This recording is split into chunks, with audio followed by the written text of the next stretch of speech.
Hi, my name is Karyn Mannix. Thank you coming to the Mannix Show, shooting the shit with cultural folk. Thank you very much. Thank you very much.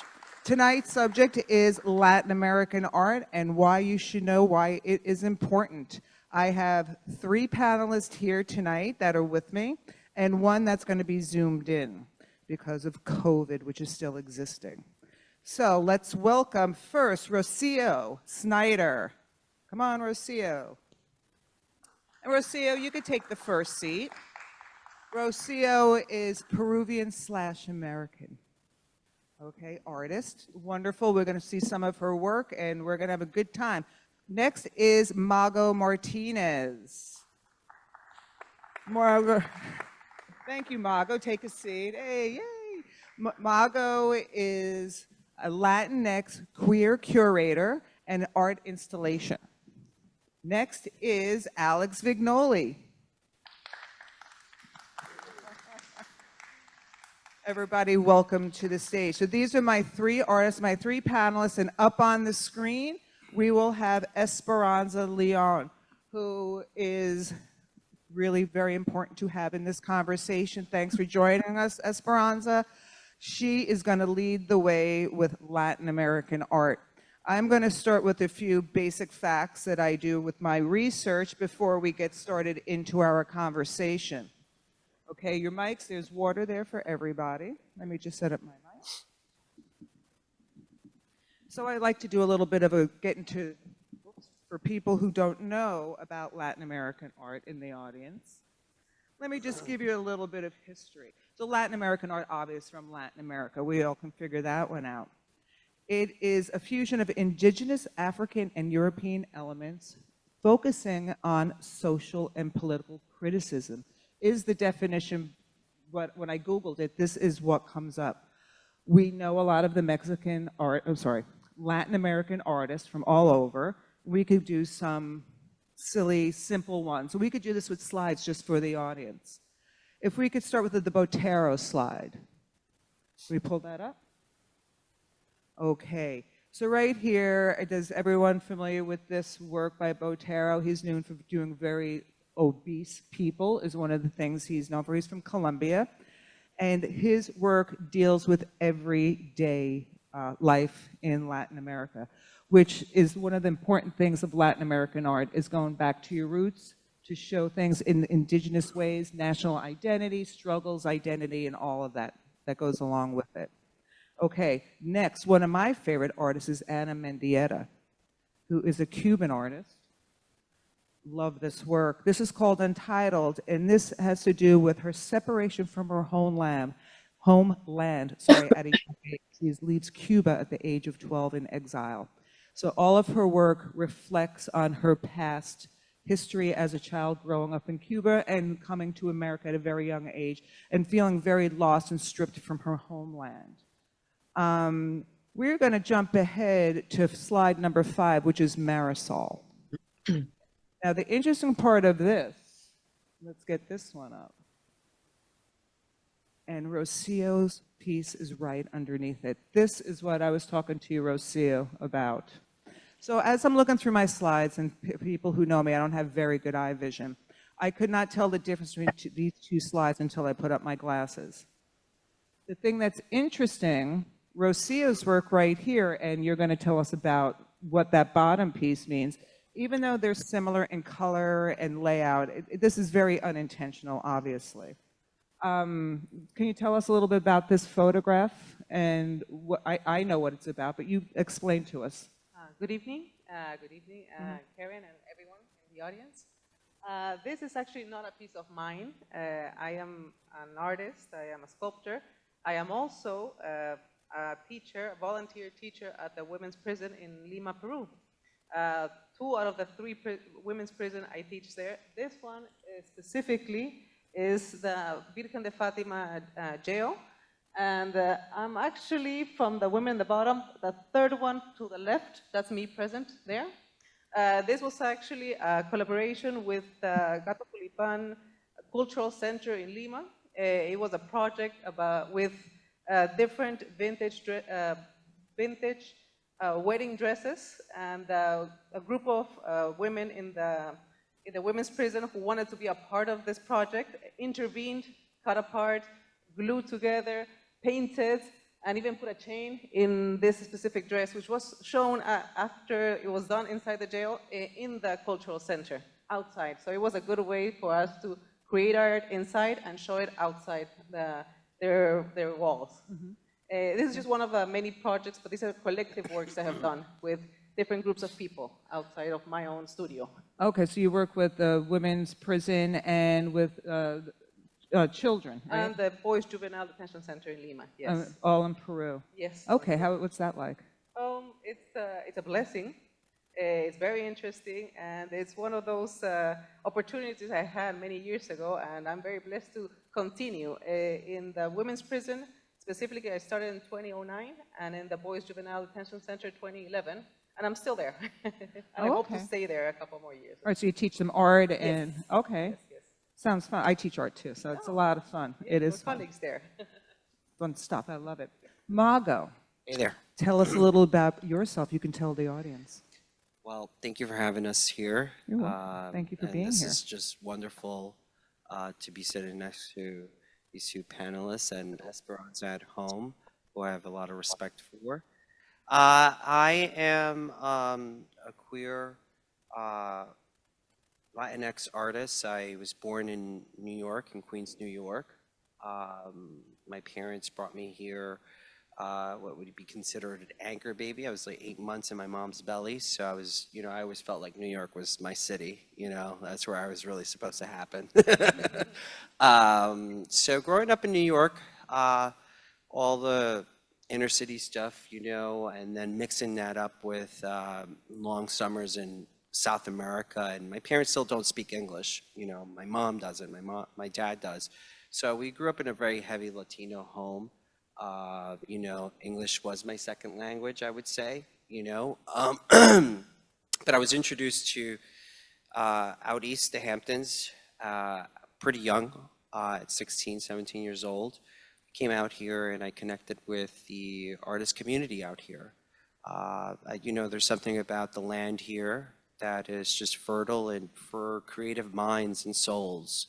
So I was able to connect with many of mentors and influencers that have shaped my life and helped me become the man who I am today, which I'm very proud of because I get to work in the world of art, which is a magical world, and I feel very blessed to be able to go to work every day and do all sorts of funky stuff because, I work with the different galleries out here, I work with the different institutions, I work with individual artists, and so that's me. I'm here, I live now in Southampton, and I love LTV. I think this is a great institution itself, and I'm happy to be back here. So thank you for having me. Thank you. Okay, Alex, tell us a little bit about yourself. Hi, thank you for having us. Thanks. Well, our conversation started this in last February.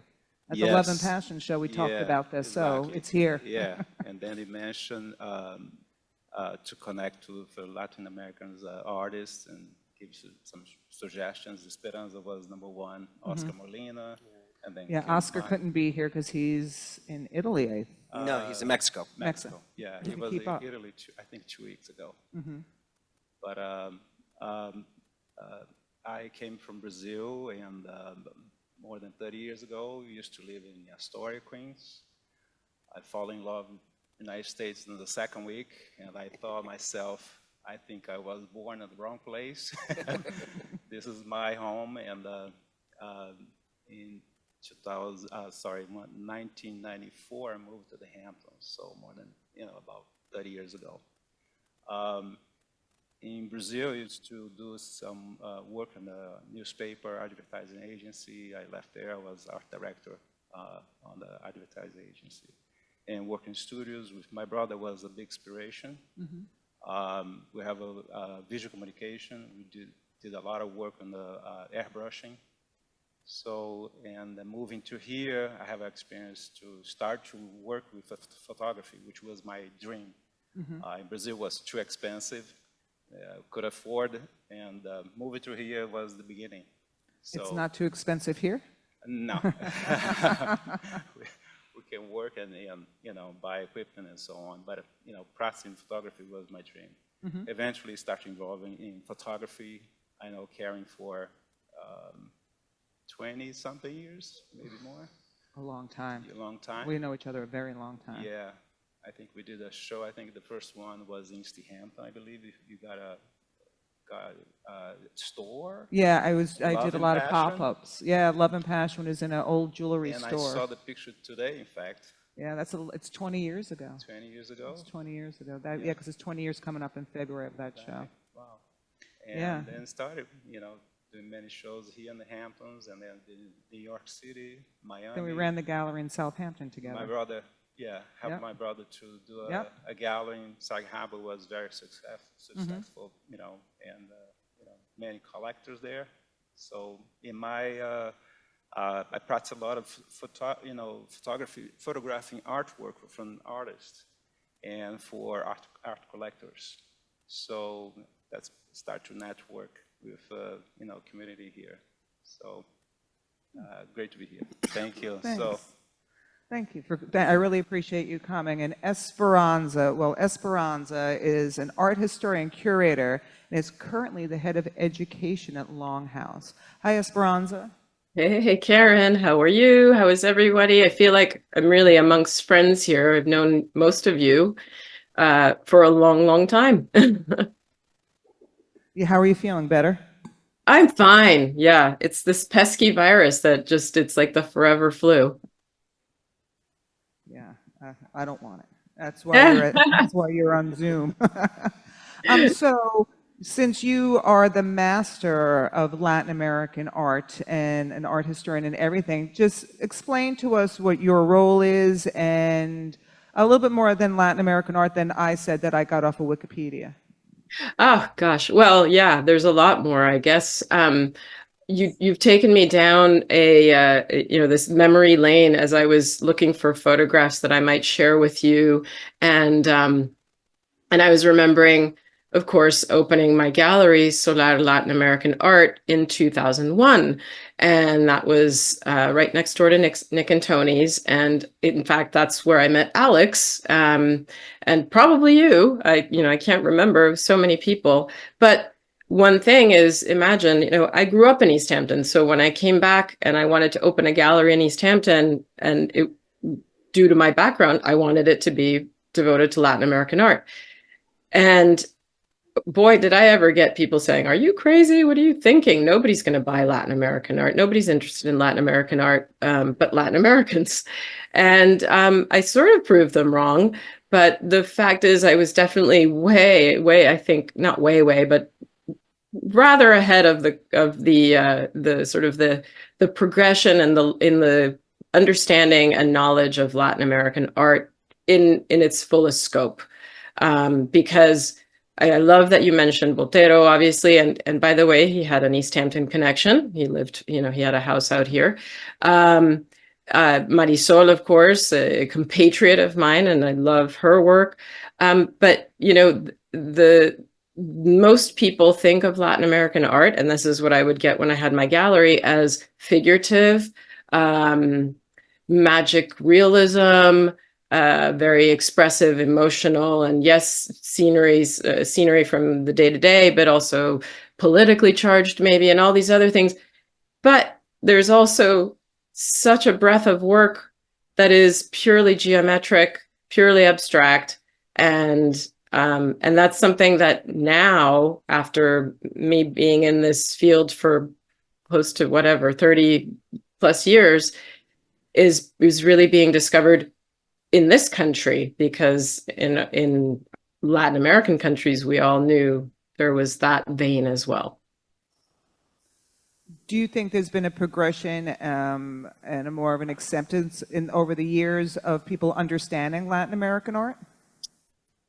Oh, definitely. I mean, I think that comes with a demographic change, but I also think that it's like anything. The more people see things, the more people hear about things, the more there is. So it's awareness and education. And so I do think, compared to when I started in 2001, which was really focusing also on art and design, and by design I meant, and to your point of the influence of indigenous cultures, I did have baskets and carved wooden items and things like that. But I wanted always to show how those elements of, quote unquote, craft or folk art were influential in other artists' works who were completely not deriving from that figurative tradition. So, You mentioned wood carving. pardon me? You mentioned wood carving. Mm. Sculptures made. Okay, so can we show Rocio's slide 2? This is 2 Rocio, it should say. Rocio? I'm trying to pronounce your name properly. So here we have. Yeah, All right. explain. Oh, all right. Thank you. So is this wood? It's wood, metal, and stone.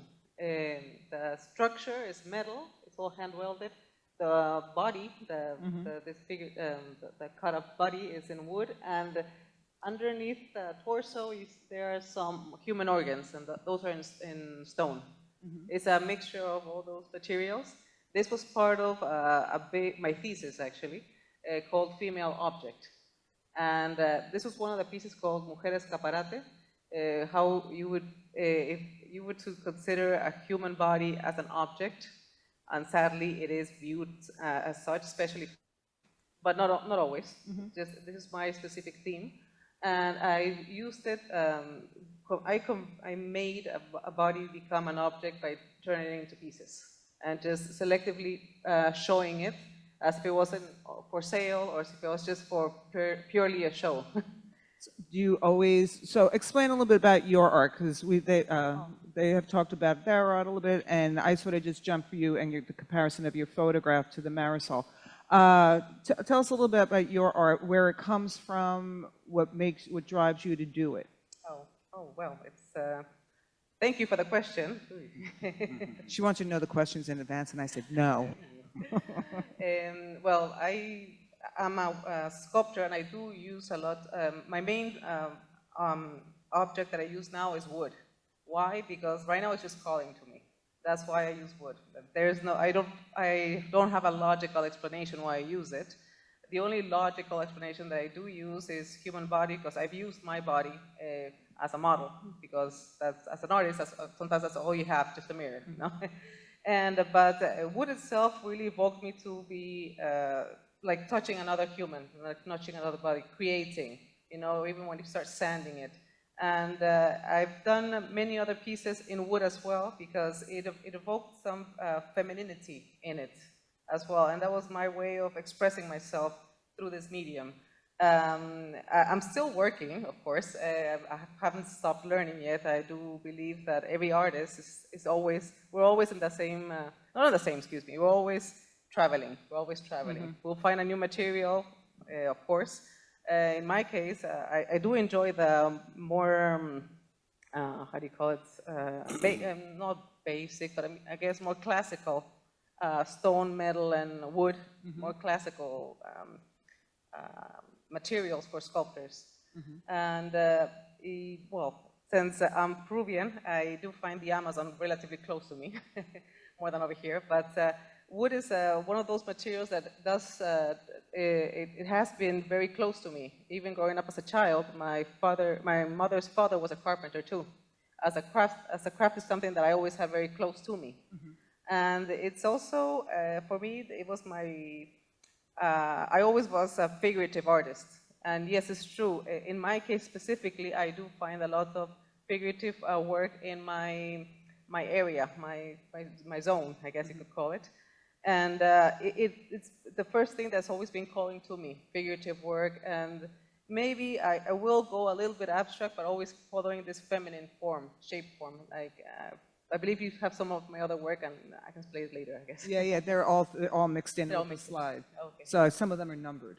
That's what I'm trying. Oh. That's what we have set up with the back of the numbered ones. Oh. And so you work with all different materials, and you find it more of a, more in the crafts section, not arts and crafts, but crafts and decorating, which is a real art movement. So you find that the materials that you work with, they're not paints and canvas. I do sketch and I do draw, but no, I need the volume. I need the volume to create. You like to work in 3-dimension? Yes. Yeah, Yes. I like working 3-dimensional too. And Esperanza said some about abstract work.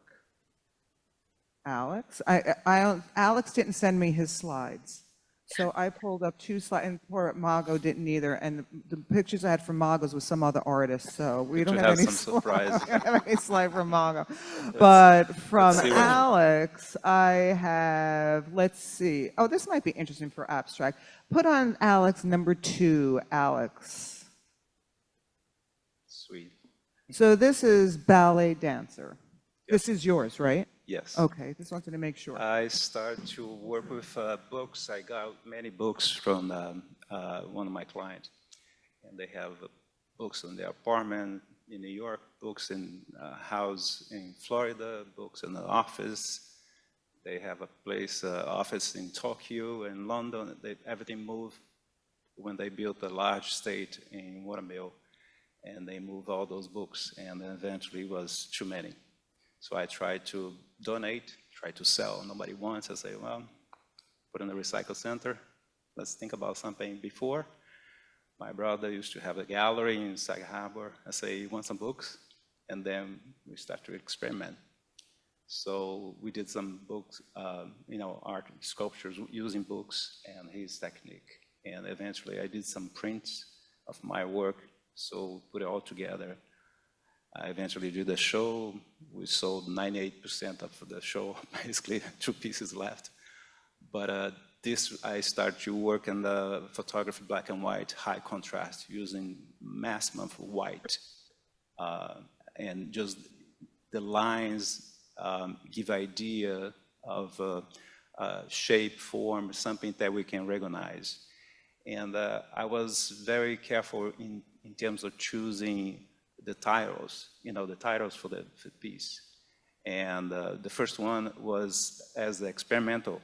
I have many old books, but I said, let me get a yellow book to experiment. Became my first one and became my top seller, print. I sold for like 10, countries. And I call the Big Fat Fat Society. So because I saw a report on the news that Americans are too fat, I said, well, let's play with this. But anyway, and then came Wings and Ballerina. I think that was the 3rd or 4th image that I played, And we also have Alex 1, if you could put that up, Odessa's Secret. Yeah, I started to, I think it was 2014, I believe, or 15, I started to paint the books. I used folding books and magazines and photograph. And I say, well, this is not only a photography, I want to move to have these as a piece of art, like a paper sculpture or something. Mm-hmm. So I want to add mixed media and start to paint and put a polyurethane to get harder and heavier, and use a gesso.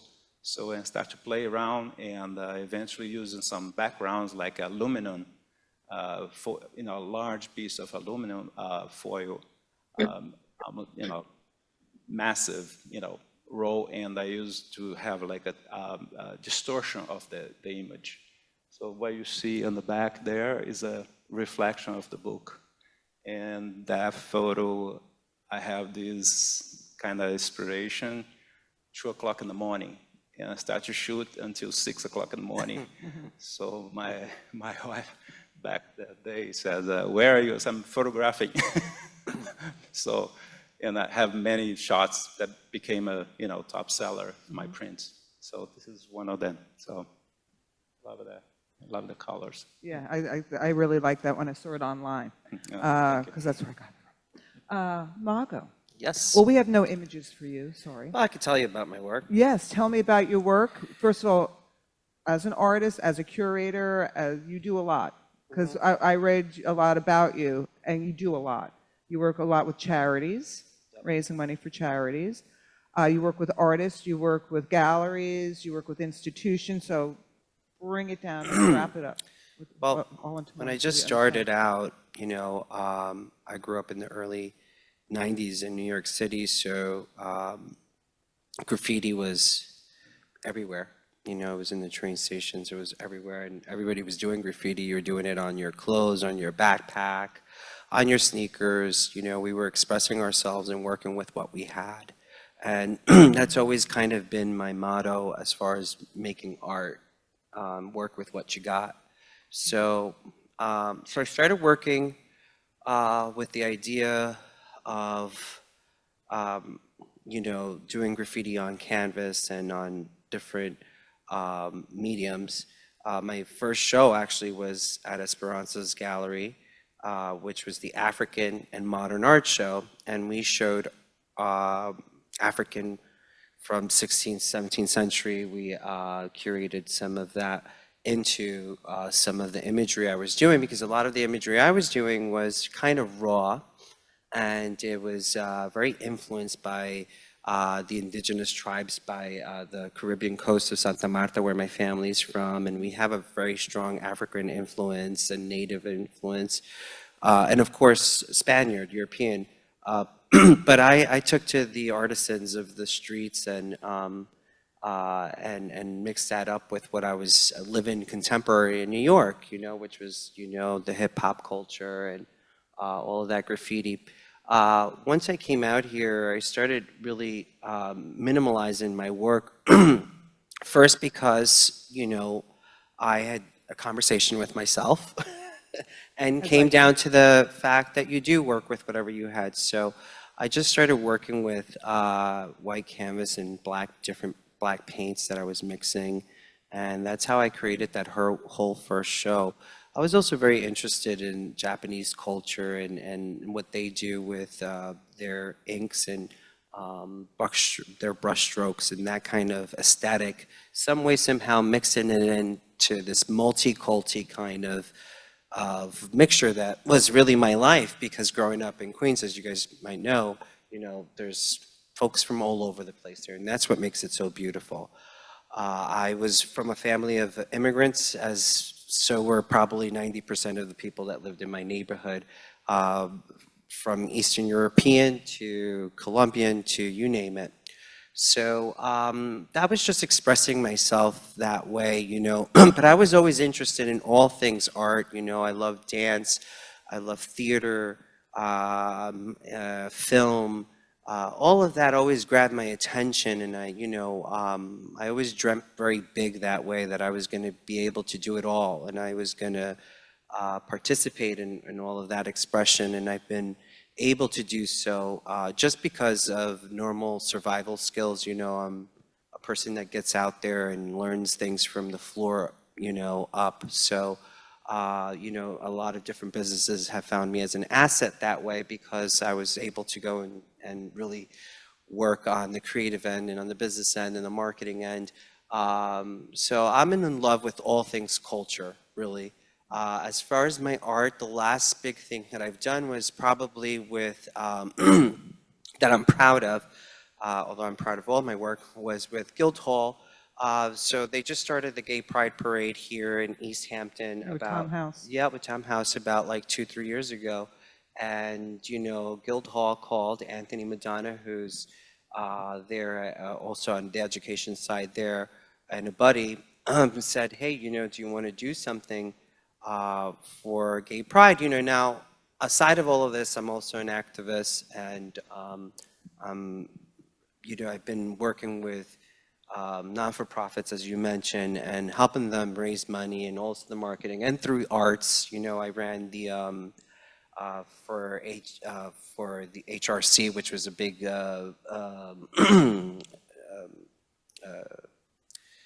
they are a big organization in our community that did very big work in getting stuff like Don't Ask, Don't Tell repealed, and many other different things. I worked recently with the Edie Windsor Center. Maybe a few years back, I used to help them out with their barbecue, and Judith Case in Windsor. I stay connected to the communities. I see art as a form of activism. So when Anthony called and said if I wanted to participate and I was going to work with their teen council, I went back to my roots, you know, and I thought about what's cool and how can we get this out there and make it simple, but get the message out. And we came up with some symbols that we thought were appropriate, especially the plus sign for LGBTQ plus, meaning everybody else, you know, that is not being focused on, because, you know, being a gay male, you know, you get a lot of attention, and you know, there's a lot of placement. It's a man's world, so you know, I'm always thinking about everybody else when it comes to the LGBT community and trying to be inclusive. So we did some T-shirts, and we just did graffiti on them, and we were an infinite line of a fashion installation. It was easy. It was white shirts and spray paint. And that got me the cover of the East Hampton Star, which was a beautiful cover, which I'm so proud of, because I don't know, 10, 12 years before that, I never even thought about holding hands walking down the street with someone wasn't the coolest thing, you know, it wasn't the coolest thing to be gay and stuff like that. So that's one big thing. And then another thing is participating. I'm trying to participate in all the local shows that are kind of paying respect to this Latino heritage. You know, I participated in Somos, which was in the Nassau Museum, at the Greenport Library. They did a very beautiful show. I participated, also submitted names of artists.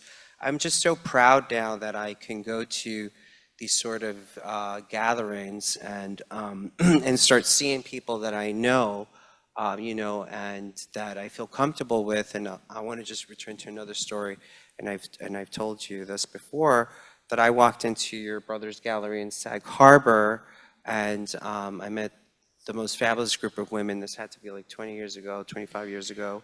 And they were all speaking Spanish, and they had a newspaper, The Voz, and I got connected to Esperanza, and I don't know, I get to work with Esperanza now on different projects. I just can't put my finger on it, but I think there's, the way I think about it is like being a beekeeper, you know, and that's kind of how I've learned, I guess, because of people like Esperanza who are my mentors, and they're the beekeepers of this kind of ecosystem here of our art world. And I'm just very proud of all of us out here in the East End that we really do take art very seriously, and we go the extra mile to be supportive and get involved. And it's a real community effort.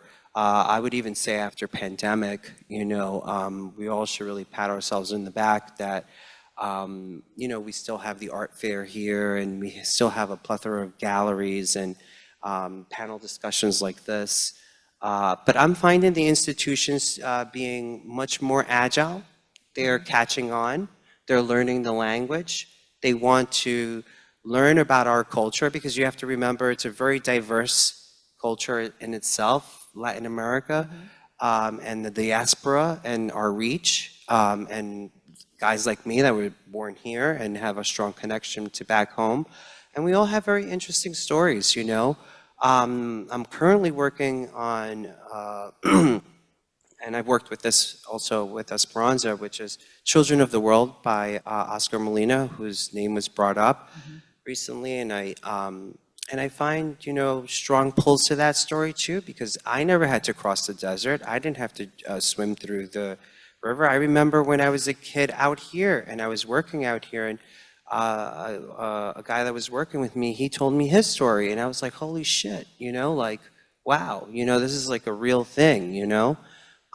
So with Oscar, I feel like just building awareness, you know, just letting people know all these different stories and putting a face to it, and also, you know, with all this horror story sometimes that there's, and everything being politicized the way it is, you know, it's nice to see a story like Oscar Molina's story in Children of the World. That was an installation that I was very proud to work on, that was featured in Longhouse. And what they did is they really fulfilled the whole kind of mission of that installation, which was to have it migrate through the 12 acres. And it was just probably one of the most moving projects I've ever worked on, really. I find it to be very special and dear to my heart, and I do see it going all over the world as it is, and it should be. And, you know, I'm here, and I'm here to support other artists and other big thoughts. You know, I'm a big ideas guy. You know, I get on projects that, you know, hopefully can make it out there and have accessibility, you know, to our community too, because it's also building this sort of bridge that we want to see. You know, when I go to East Hampton High School and I see 50% of the kids looking like me and my brothers, you know, I'm wondering what they're doing with their time, and if they have access to programs, and if they're being exposed to the world of art and expression. So I guess we're all, like you said, traveling artists, and we're working with the tools that we're picking up. But I find myself in a great place working with very talented Latin American artists and others. I also want to bring up that I did the Insider-Outsider talks at Longhouse. And Longhouse does have a special place in my heart, so I will mention it quite often. But there, I was able to have conversation with one of my favorite artists, Art-9, who's a trans artist, also with Latin American heritage. And we've done a follow-up this year, and she's been able to really help us understand what it is to be an artist that's transitioning, and some of the challenges and virtues of that. And visually seeing her, you know, she was one of the youngest artists to ever worked for Koons. Just to say one thing that she's done many other wonderful things. So kind of, you know, watering the ground for different perspectives within even our own Latin American community. Mm-hmm. Well, that was a lot. Thank you. I really appreciate that. We got a really good sense. Now, do you only work with Latin American artists? You work with I don't. All different. Well, you know, for me, it's really the inclusivity and opening up a platform. I try to give folks that don't have a voice or a platform. Mm-hmm. You know, I think I was savvy enough to figure it out for myself, and I've taken that kind of equation and I've applied it to my projects and to the artists I work with. You know, I have a production background, you know, so for me, working with communities and in a group setting is always a collaborative process that I enjoy. So you know, I thrive off of it. I really do. You know, I do have days where I miss the idea of being locked into a studio and just really dealing with my own demons and kind of finding my own expression in my own way. And I think in life I'll have times where I'll be doing that, and then there'll be times that I'm, you know, not in a studio that way, and just kind of going through life and taking those nuggets and working with them, you know, making something out of it. Yeah, that's really, really great that you do a lot.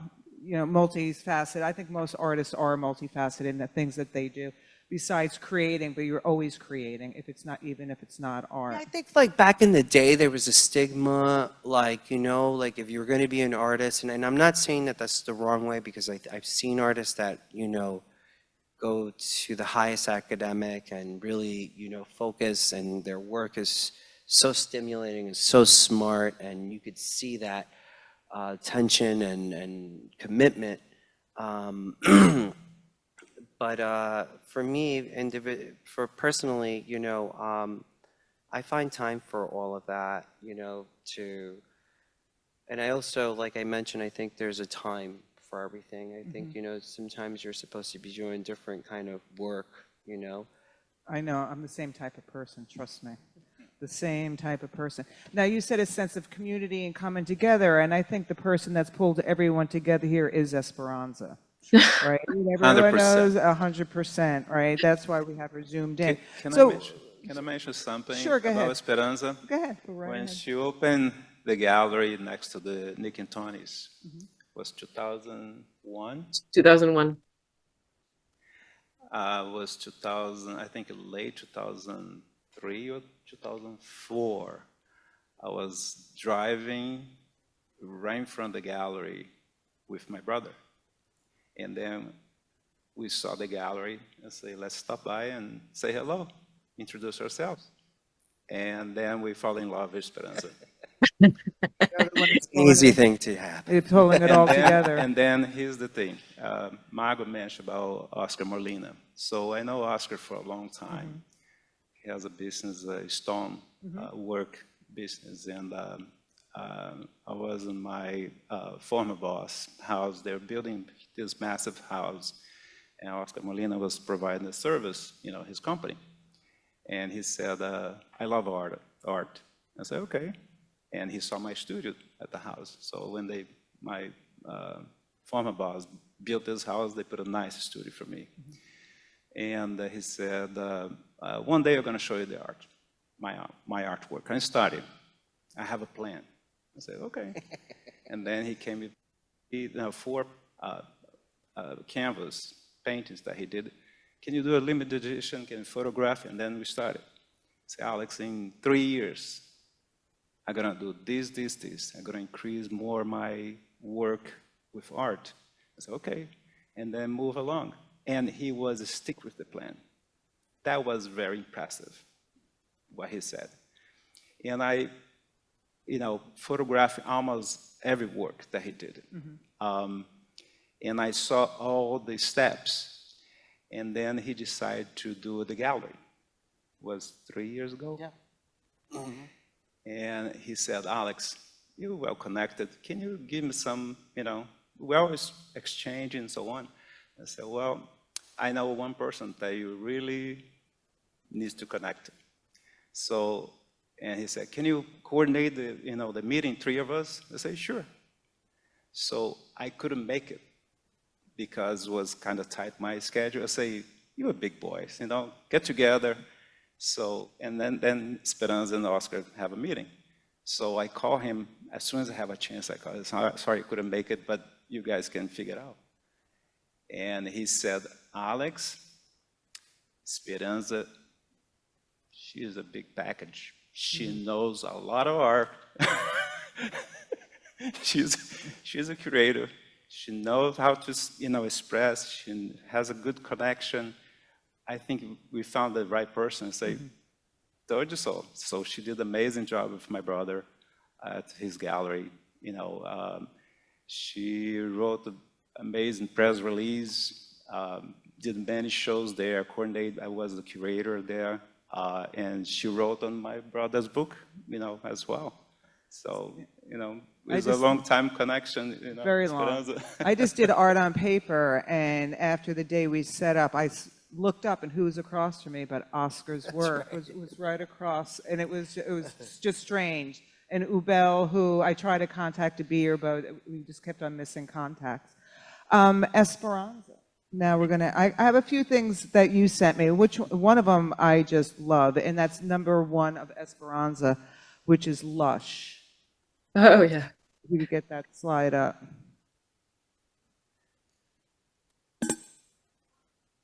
Esperanza 1, do you see it?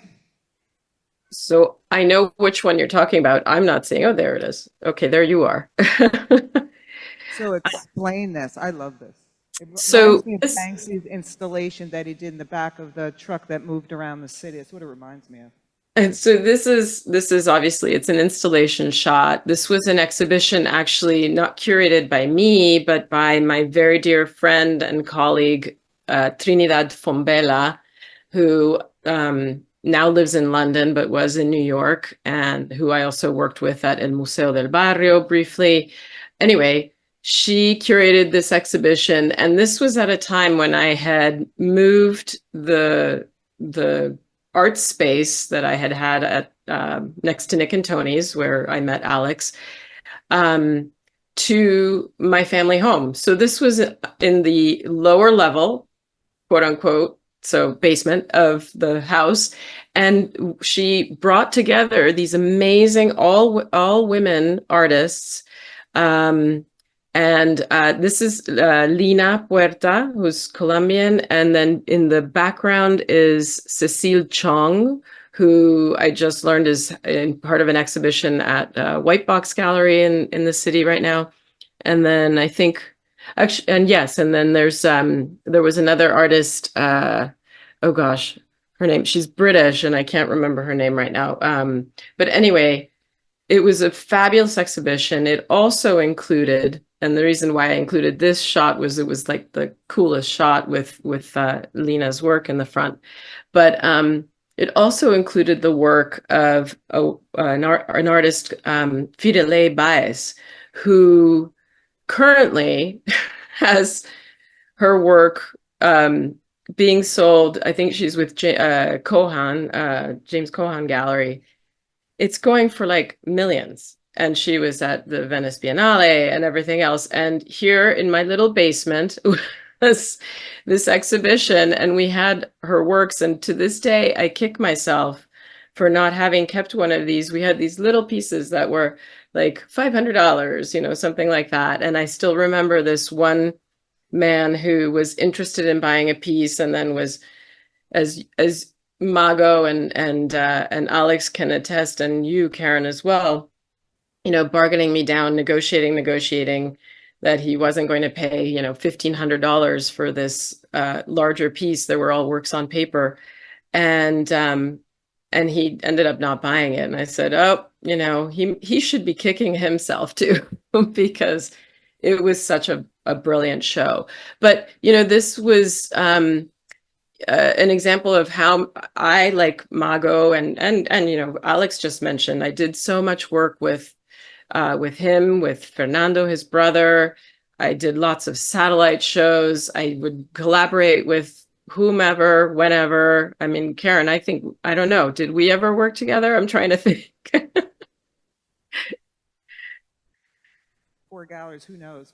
Right, exactly. I feel like somewhere along the way, but that was, I mean, I love that spirit of collaboration. And I, you know, thank you, Mago, for treating me and acknowledging me as a mentor. But I really do feel very strongly about being a person who connects and interconnects and you know, now at Longhouse weaves people together.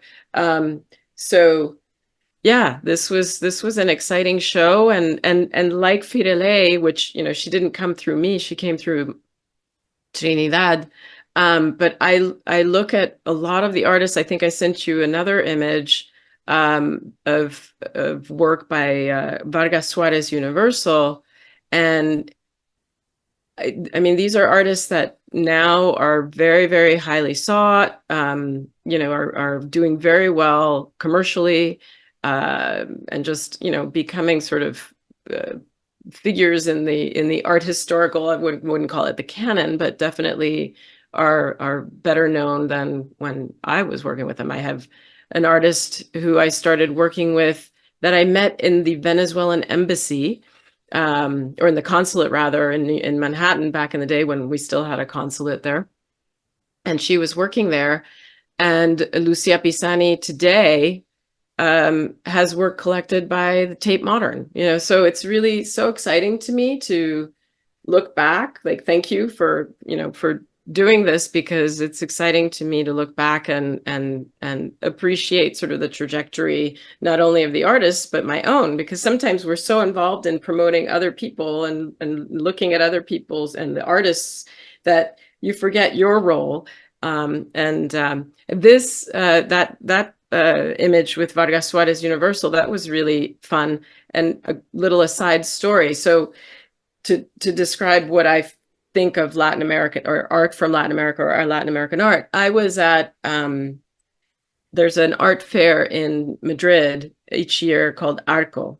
And I was there one year, and I'd gone with a German colleague, and we looked all around, and then separated ways. And I was finding my way out of the art fair, and I just stopped dead in my tracks in front of one of the booths, and there was this just phenomenal red and white, it was like a mural, but in fact, it was work on paper. And so I stopped to talk to the person in the booth, and it turned out it was the artist, and it was Rafael Vargas Suarez, who goes by the name Vargas Suarez Universal. And we established, a rapport, a conversation, and we continued to be in touch. And, fast forward a few years, and I'm in this space, and that's in the gallery space in the basement. And I invited him to do a solo exhibition. And one of the things that I love, I mean, it was just, he came, spent, I don't remember how many days to prepare the show, install the show, which are these, the square paintings, but they're tilted, so they're like a diamond shape. But he also painted on the walls so that these vectors, which are really what his work consists of, is all these vectors, because he's very scientific and very mathematical in his work, were the sort of the background, and then the paintings placed distributed on top. And then it became this whole sort of immersive experience. It was phenomenal. So, it just those kinds of experiences. And what I was going to say was he couldn't believe that I was allowing him to paint on the walls of the gallery or of the space. So, and that's something that I, would never have even hesitated. It's like, this is your vision, go ahead, do it. I would bend over backwards for any of the artists. I really like that installation. So on the brown wall, that's painted directly onto the wall too, or just the other works behind the? No, so the black wall, actually, I'm trying to think. We painted the wall black. I think it was for him. And then I kept repurposing that wall, which was, I had another show that went at Brave New World. I don't know if I sent you a picture, but I didn't send you an installation shot, but that used that black wall. But the black wall featured that work in particular, which that's another one I kick myself for not acquiring myself, which is called El Dorado.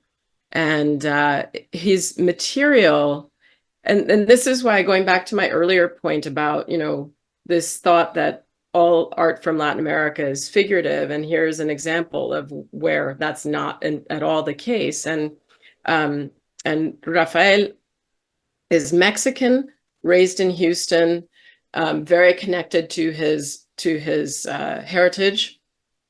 And I see, and that's why I told the story of being at the art fair in Madrid. That work stopped me because I think I felt a connection to something sort of, I don't know, it's like maybe it is that indigenous connection. I don't know if that's what it is, but definitely I do see elements of that in his work, like I do in many other of the artists who are abstract.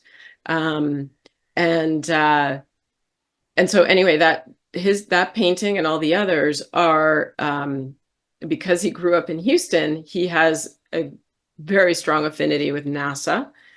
He will be in his studio listening to like the space station, and the material is the material that they use for the satellites. So the silver and the gold is actually that thermal material that they use on rocket ships and satellites and things like that.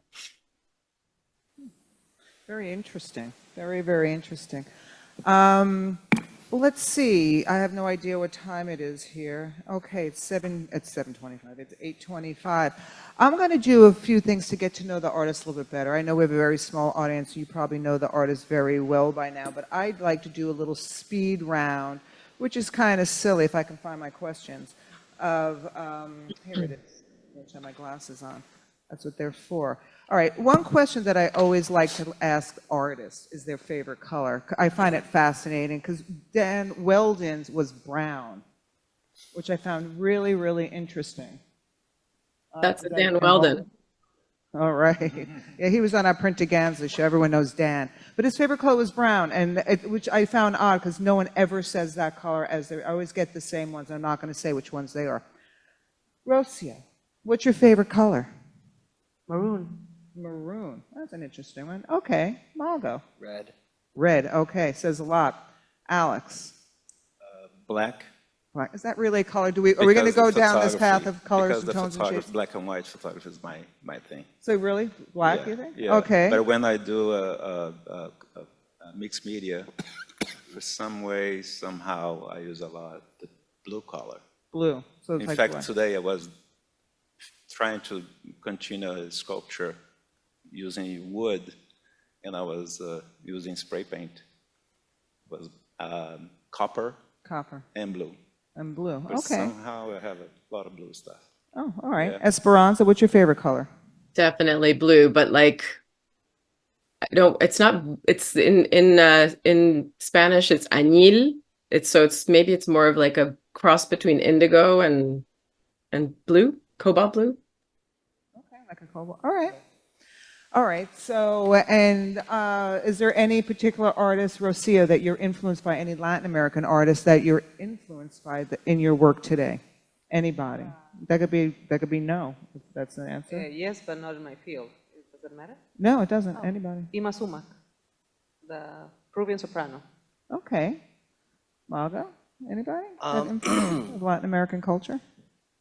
Oh, I guess Botero, because, being Colombian and having someone reach that level of notoriety, I remember driving down Park Avenue when they had the sculptures. And Yeah, I remember I that. think Not that- long ago, was it? Maybe. Yeah. Is it pre-COVID? I always forget when they were. I remember that. When was that? Do you remember? I think that was a long time ago. Yeah. It was a long time. Yeah. With COVID, I have no sense of time Yeah, anymore. yeah. Since I really don't. I have no sense of time. Alex, anybody who's influenced you in the Latin American culture? I have many influences, especially the surrealism. But last few years, I fell in love with Vignoli. He has a Yes. studio, All right. I think in Brooklyn, I believe. And when I saw his documentary that he did, I think it was back in Brazil, and he used the garbage and asked people to collect the garbage. And they start to put together with his direction. And the camera was a big studio, and his camera was right on the top, but it was, all the figures using garbage. People work and live collecting garbage pieces to sell, to survive. So they hired these people. It was an amazing documentary. I never saw it. And it's about, repetition, pieces and parts and so on, but small things create a big thing. Yes, it does. Yeah, Yes, and it does. love it. Esperanza, who you're influenced by? Anybody? Oh gosh. I mean, not so much influence, it's more appreciation, and there are too many to really name, but if I go to Venezuela, I mean, Armando Reverón is an artist that it's revered, and that it's like a connection that you have culturally to an artist. But I can't think of like really one very strong influence. No, not at all. Sorry. It's a Can I tough help? question. Can I help Yeah, you? go ahead. Help me out. Maybe I'm just having a little like Fernando Vignoli. ah. Of course. How could I not More say that? questions? Okay, I'm gonna start with you, Alex. What would you like to be when you grow up?